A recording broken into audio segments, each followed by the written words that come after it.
aggressive wave C sell on the dollar CAD. Hi traders, this is the chart of the dollar CAD on the 15-minute time frame. Here we can see some turning point over here, and if you take a look at the movements from the bottom to the current high, the movements look clean and sharp. So let's see if we can go and find the 5-wave move inside. We have a smaller 1, 2, 3, 4, and 5. So we can go and call this the larger wave 1. Some sort of a 3-wave move pullback. We can call a wave 2. After that, some sort of extended, more or less the wave 3, 4, and 5. Divergence starts from here. So ideally this should be some sort of wave 3 of 3. But let's see. We go and call this the wave 1. And this the wave 2. First of all, we need to see where wave 2 ended.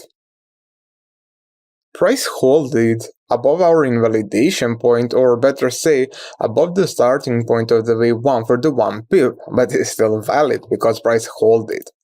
This is the wave 2. After it, we have a little bit more movements. We have a 5-wave moves over here, but we don't have a divergence over here. So this should be better called the wave 1 of the wave 3. So pull back the wave 2. This can be the wave 3.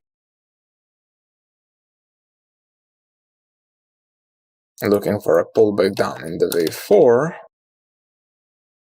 And we would end over here the larger wave 3. Now, let me explain you something. In this case, wave 1 was the extended wave, because over here we had a 5-wave move.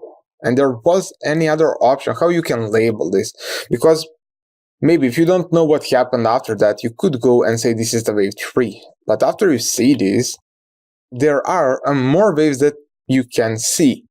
And over here we have a divergence. We know that in extended waves, divergence appear between the waves 3 and 3 on the RSI. So everything should be fine. So after that, this pullback should be the wave 4 and the wave 5.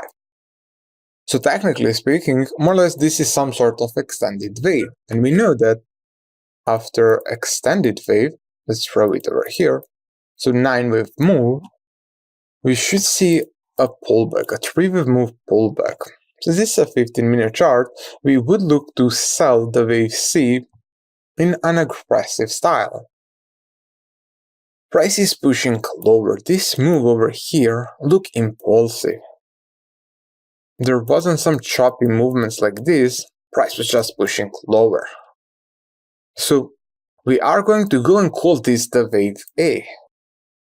And we are going to try to buy this pair at the B wave pullback.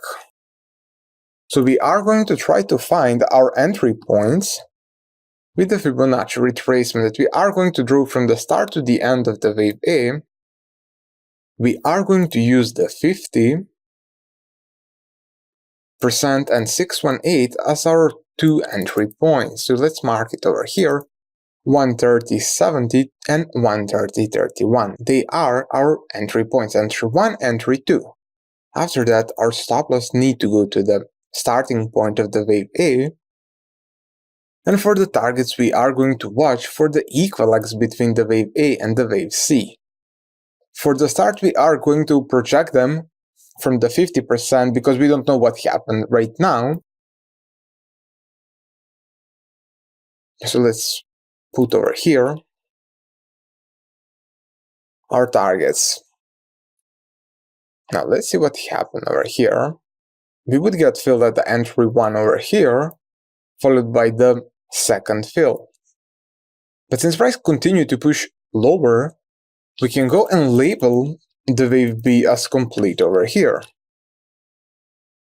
So after that, we can go and just slightly move our target to 120 129.15, and right now everything makes sense.